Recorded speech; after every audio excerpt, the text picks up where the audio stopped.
어떤 분이 아이를 낳았는데 산모에게 의사가 이렇게 축하의 말을 했답니다.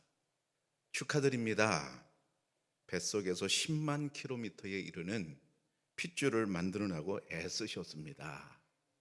그랬더니 산모가 어리둥절해서 아니요, 저는 핏줄을 만든 적이 없는데요. 맞죠? 산모는 아이를 낳았다고 해서 아이의 모든 것을 자신이 만들지는 않았습니다. 단지 뱃속에서 변화되는 아이를 간직했다가 내보낼 뿐입니다. 한 사람의 혈관을 모두 연결하면 지구를 두 바퀴 반 돌 만큼 아주 엄청난 길이라고 합니다. 물론 학자들마다 좀 얘기는 다르지만 우리 몸은 생각보다 놀랍고 정교한 구조를 갖고 있습니다. 이런 정교한 구조 때문에 우리 몸 구석구석에 필요한 영양소 그리고 산소가 공급되고 우리는 살아 숨쉬게 됩니다. 우리 몸은 알면 알수록 신비하고 놀라운 그런 존재입니다. 신비스러운 우리 몸은 우리 자신이 결코 만들 수 없습니다. 하나님의 계획과 섭리 속에서 만들어졌습니다. 처음에는 아주 조그만 알갱이였던 것이 3년 지나니까 도대체 못하는 말이 없이 변합니다. 신비롭게 변합니다. 어떤 할머니와 손주 3살짜리가 식당에 가고 있었습니다. 손주가 할머니에게 물었습니다. 할머니, 왜 머리 묶었어? 할머니가 대답하기를 머리를 안 감아서 그랬어. 그랬더니 3살짜리 손주가 하는 말, 에이 더러워. 나 할머니하고 밥 같이 안 먹을래. 3년 전에는 그런 말을 할 수 없던 존재였습니다. 조그만 알갱이였습니다. 근데 3년 만에 이 아이가 사람이 되어서 말을 하고 서로 대화를 하는 그런 신비로운 존재가 되었습니다. 엄마가 3년 동안 아이를 그렇게 만들었습니까? 아닙니다. 엄마는 에너지만 공급했을 뿐입니다. 그에게 밥을 먹여주고 싸면 똥 치워주고 그런 것만 했을 뿐입니다. 그런데 그런 와중에 3년 만에 하나님께서는 그 아이를 그렇게 변화시키셨습니다. 우리 인간은 이처럼 하나님에 의해서 다 창조가 되었는데 그때 창조 과정에서 인간이 조금이라도 기여한 일이 있다거나 어떤 역할도 할 수가 없었습니다. 오로지 하나님의 계획, 하나님의 섭리 가운데 만들어졌습니다. 그래서 오늘 성경을 보면 이렇게 되어 있죠. 우리는 그가 만드신 바라 그랬어요. 우리는 그가 만드신 바라. 물론 부모를 통해서 우리가 태어났지만 근본적으로는 하나님께서 우리를 만드셨죠. 여기 만드신 바라고 하는 말을 헬라어로 보면 포이에마입니다. 영어로는 포임이라는 말이 여기서 나왔죠. 그러니까 우리가 이렇게 말할 수 있어요. 나는 누군가? 나는 시이며 나는 작품입니다. 나 자신을 보면 우리는 내가 작품인 것 같지 않아 보입니다. 왜 내가 작품인 것처럼 보이지 않을까요? 그것은 내가 작품을 볼 수 있는 눈이 없기 때문에 그렇습니다. 안목이라는 말이 있죠. 안목이라는 말은 사물의 좋고 나쁨 또는 진이나 가치를 분별하는 능력을 말합니다. 우리가 안목이 있어야 그림도 볼 수 있고 안목이 있어야 좋은 노래도 분별해서 들을 수가 있는 거죠. 저는 이 설교를 준비하면서 세상에서 가장 비싼 그림이 뭘까 찾아봤습니다. 보여드릴게요. 3등입니다. 이게 세상에서 제일 비싼 그림 3번째라고 하는데요. 카드 놀이 하는 사람들입니다. 그런데 몇 년 전에 얼마에 팔렸는가 하면 저기 써 있어요. 3,475억 원. 그 정도 가격이 될 것이다가 아니에요. 실제로 그 돈을 주고 산 겁니다. 그런데 지금 10여 년이 지났는데 지금 그 사람이 안 팔아요. 팔게 되면 어떨까요? 가격이 내려갈까요? 올라갈까요? 당연히 올라가죠. 지금은 가치가 더 크겠죠. 근데 그때 당시 이미 3천억 원이 넘었습니다. 자, 놀랍죠? 2위를 볼까요? 4,700억 원에 팔렸습니다. 그림 같아요? 저는 앞만 봐도 저거 그림 같지도 않아.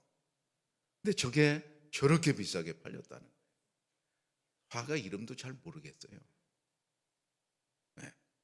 그렇게 유명하지 않은 것 같아요, 화가가. 그런데 저렇게 비싸게 팔렸어요. 그럼 궁금한 게 있잖아요. 1등은 뭘까? 1등 보겠습니다. 우리가 잘 아는 레오나르도 다빈치가 그린 그림인데요. 어, 여기 제목이 적혀 있는데 세상의 구원자입니다. 예수님 상을 그린 겁니다. 근데 저게 얼마에 팔렸다고요? 6천억 원 정도. 근데 그때 당시 그렇게 팔렸고, 저 사람이 다시 경매시장에 내놓으면 또 가격이 올라갈 건 뻔해요. 내려가진 않죠. 네, 좀 궁금한 게 있어요. 여러분, 저 그림을 저 돈 주고 사시겠어요? 네, 답은 이겁니다. 그럴 돈도 없다.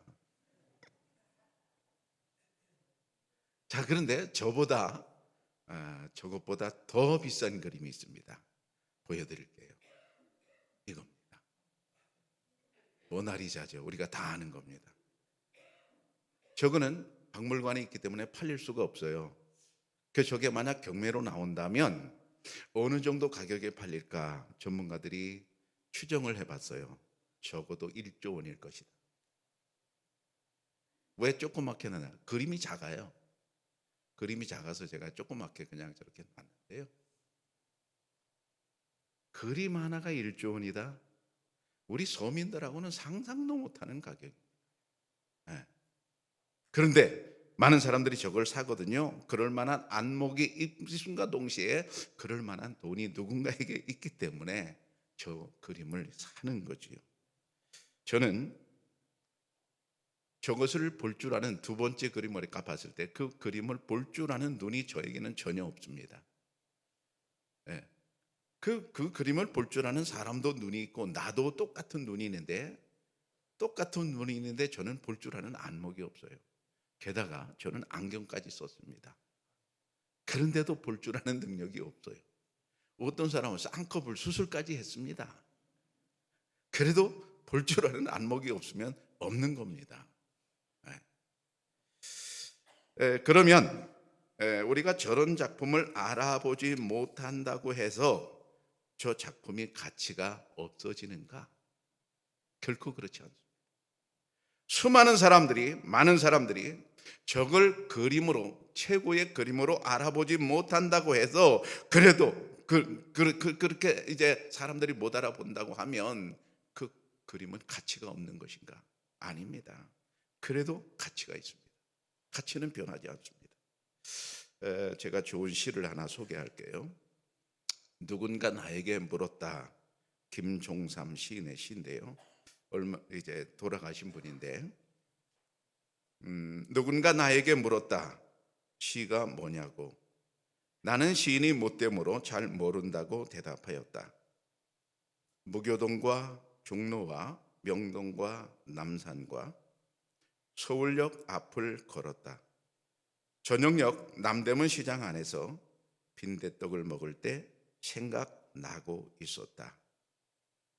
그런 사람들이 엄청난 고생되어도 순하고 명랑하고 맘 좋고 인정이 있음으로 슬기롭게 사는 사람들이, 그런 사람들이 이 세상에서 알파이고 고귀한 인류이고 영원한 광명이고 다름 아닌 시인이라고.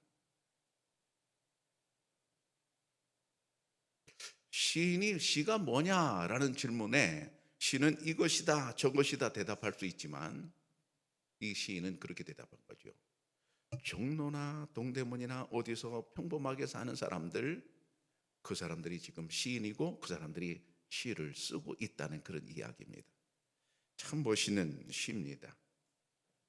우리 하나님께서는 우리를 작품으로 만드셨습니다. 그러면 이렇게 말할 수 있어요. 우리는 하나님께서 만드신 작품이고 시입니다. 나 자신이 작품이 아니라고 그렇게 우겨도 그래도 여전히 작품이고 그래도 여전히 시입니다.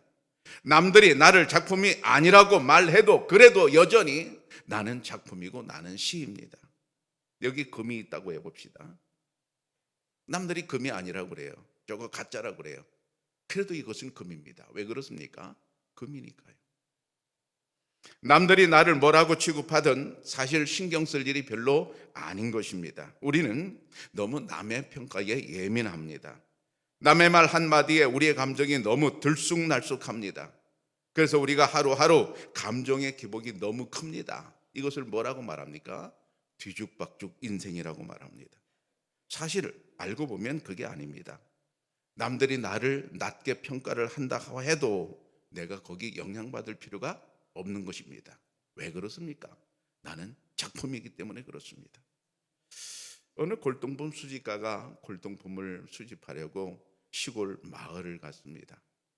어느 대집 대문을 이렇게 대문에 있는데 그 대문에 개가 있는 겁니다. 그 개가 있다가 눈이 개밥그릇에 갔어요. 개밥그릇을 보니까 이거 보통 개밥그릇이 아니에요. 골동품이에요. 엄청 좋은 거예요. 자기가 볼 때. 그래서 머리를 썼습니다. 주인을 불렀습니다. 여보시오, 저 개를 나한테 파시오. 알았어요. 팔겠습니다. 그럼 가격을 흥정합시다. 달라는 대로 주겠소. 그래서 환값을 치르고 개를 샀습니다. 돌아서면서 그랬다는 거죠. 저 개밥그릇도 나한테 주시지요. 그랬더니 주인이 하는 말이, 저것 때문에 얼마나 많이 팔았는데요.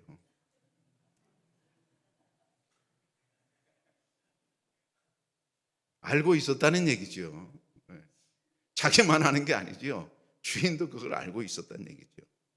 여러분, 내가 나를 볼 때 내가 작품이 아니라고 생각하기 쉽습니다. 외모를 봐서도 그렇고, 학력을 봐서도 그렇고, 재산을 봐서도 그렇고, 가문을 봐서도 그렇고, 뭐 하나 내세울 게 아무것도 없어요. 그래서 차라리 이거라도 큰 거 하자. 그래서 차를 큰 거를 뽑아서 타고 다닙니다. 그러면서 좀 의시되고 남들에게 나를 좀 내보이고 싶어 합니다. 그런데 여전히 마음속 한 구석에는 불안합니다. 이렇게 사는 생각이 맞을까요? 안 맞는 생각입니다. 이렇게 사는 게 믿음의 생각일까요? 아닌 것입니다. 믿음의 생각, 사람은 생각부터 믿음으로 채워야 합니다. 다시 한번 강조합니다. 믿음의 사람은 생각부터 믿음으로 채워야 합니다. 어떤 생각으로 채워야 됩니까? 오늘 말씀에 의하면 내가 하나님이 만드신 작품이라는 생각으로 채워야 할 줄로 믿습니다. 마음이 달라지면 외모도 달라지고 분위기도 달라지는 법입니다. 여러분, 누가 뭐래도 나는 하나님의 작품이고 시인 줄로 믿습니다. 그러면 하나님께서 우리를 작품으로 만드신 목적이 있지 않겠어요? 세상의 모든 존재하는 것에는 목적이 있습니다. 목적 없는 존재는 없습니다. 자동차는 이동하는 데 목적이 있습니다. 자전거라든지 오토바이라든지 전철이라든지 비행기라든지 모두 이동하는 데 목적이 있어요. 이동하는 데 목적이 있는데 멋있기만 하고 이동을 못한다. 아무짝에도 쓸모없는 거죠.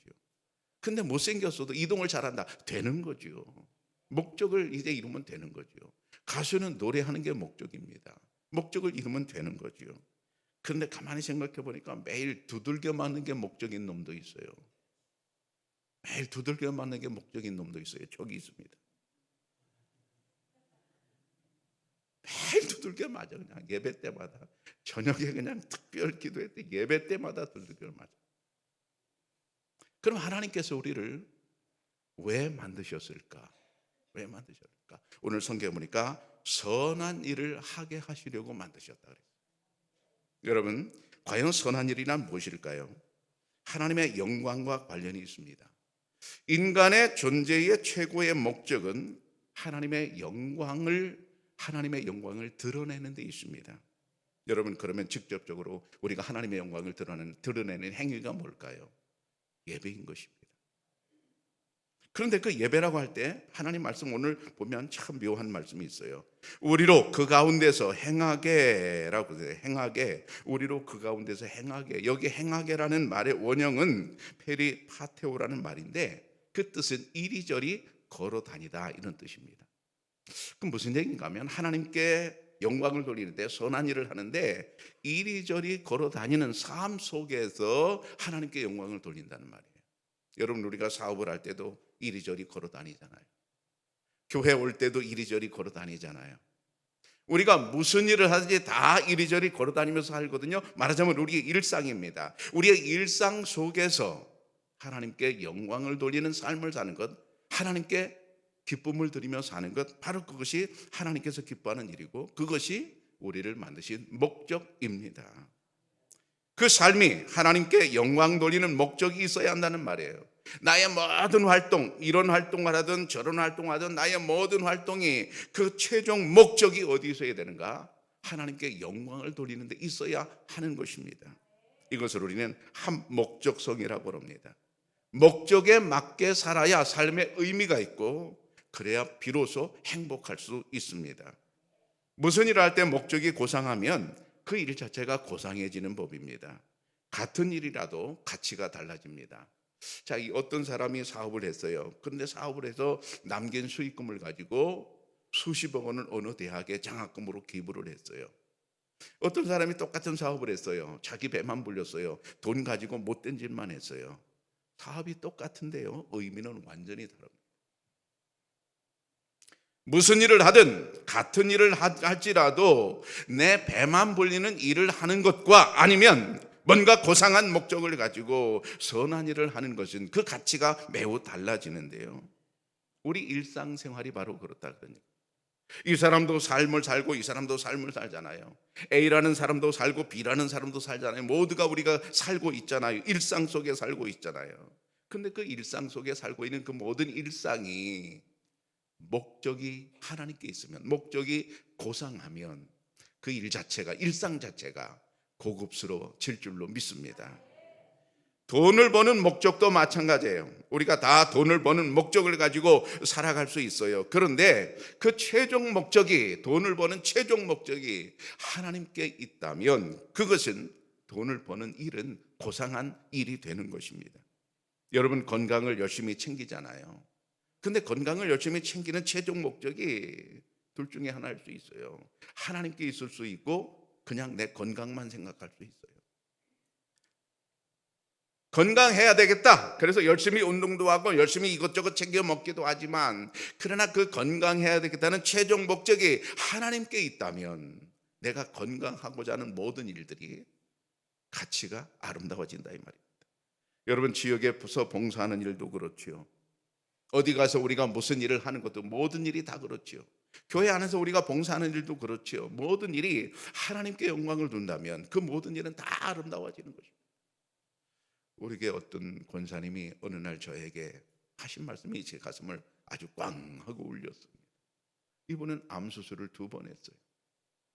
첫 번째 암 수술하고 10년 정도 지나서 또 재발이 되어서 암 수술을 했어요. 2번째 암 수술할 때 이분이 생각했던 모양이에요. 아, 이제는 더 못 살겠다 생각했던 모양이에요. 근데 살아나셨어요. 건강해지셨어요. 그리고 나서 직장에 이제 취업을 했어요. 취업한 다음에 저한테 하는 말이에요. 목사님, 제가 지금부터 돈 버는 것은 주님을 위해서 쓰겠습니다. 제 가슴이 그냥 쿵 하고 울리는 거예요. 여러분 똑같은 일을 하더라도 전에 그 사람이 하던 일과 이제 지금 와서 하는 일은, 똑같은 일을 하더라도 그 일의 가치가 달라지는 거죠.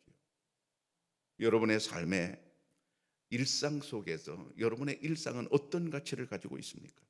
하나님께서는 우리를 선한 일을 하게 하려고 만드셨습니다. 우리는 하나님의 작품이고 하나님의 시입니다. 그렇다면 나는 어떤 사람이 되어야 되겠는가?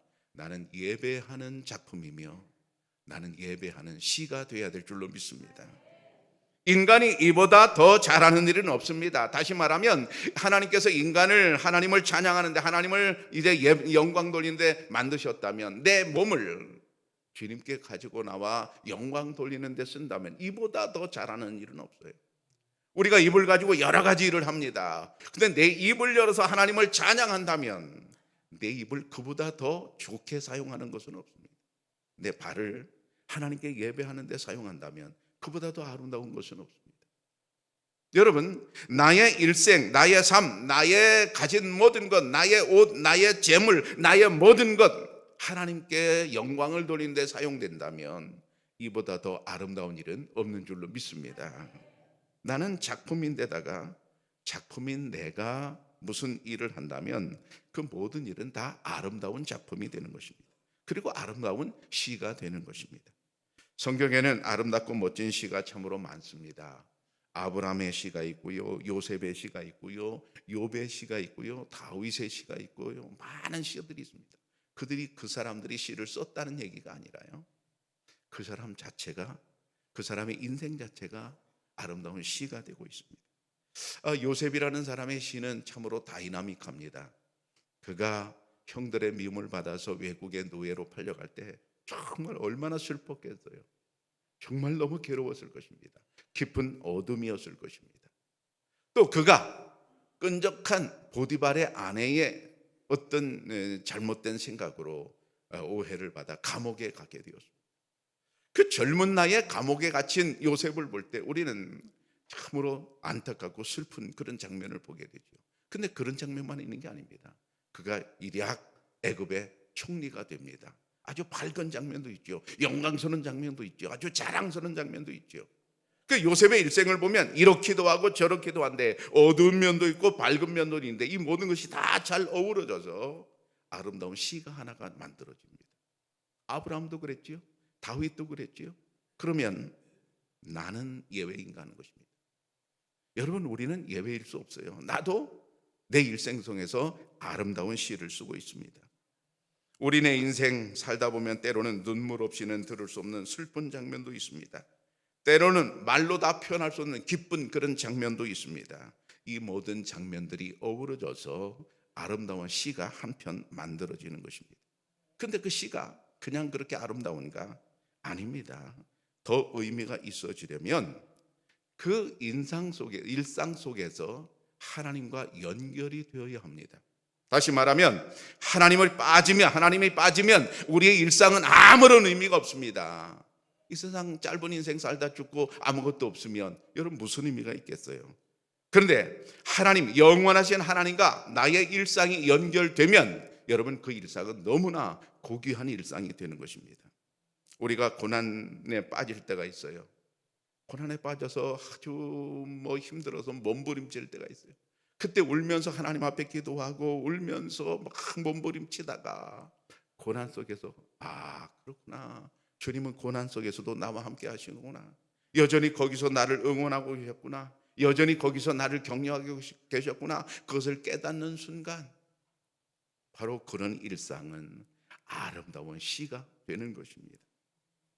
여러분, 내가 힘들고 어려울 때도 여전히 하나님께서는 나를 지켜보고 계시는 줄로 믿습니다. 하나님께서 나를 작품으로 만들어 놓으시고 그냥 던져버리는 그런 인생이 아니라 나를 작품으로 만들어 놓으시고 끝까지 관심 가지시고 나를 보호하시는 하나님이신 줄로 믿습니다. 우리 인생이 진정한 의미를 가지려면 이렇게 반드시 하나님과 함께여야 합니다. 하나님은 영원한 분이기 때문이지요. 영원한 하나님과 함께 영원한 가치를 지녀야 하는 것이지요. 하나님과 함께 하지 않으면 아무런 의미도 없습니다. 다시 말하면 시가 써지지 않는 것입니다. 왜 그렇습니까? 인생은 잠깐 있다가 없어지는 안개입니다. 여러분, 잠깐 있다가 없어지는 안개가 어떤 의미가 있습니까? 없지요. 야곱이 바로 그걸 깨달았습니다. 야곱이 창세기 28장에 보면 야곱이 잠이 깨어 이르되 여호와께서 과연 여기 계시거늘 내가 알지 못하였도다 그랬어요. 야곱은 아마 그날 밤에 너무 힘들고 괴롭고 외롭고 고독해서 하나님은 과연 어디 계시지? 왜 하나님이 나를 돌보지 않는 거야? 이렇게 생각했던 모양입니다. 여러분, 우리도 그렇잖아요.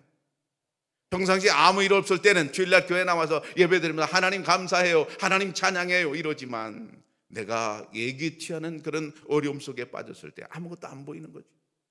그리고 하나님이 안 계신 것처럼 하나님을 원망하기 쉽지요. 야곱이 아마 그날 밤에 그랬던가 봐요.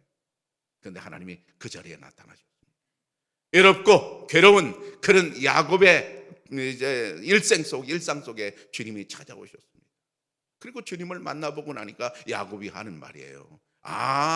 여호와가 과연 여기 계시거늘 내가 몰랐구나. 이게 야곱의 말이에요. 여러분, 우리도 그렇습니다. 살다 보면 여러 가지 고난을 당하는데 고난 속에서 우리는 하나님을 볼 수가 없어요.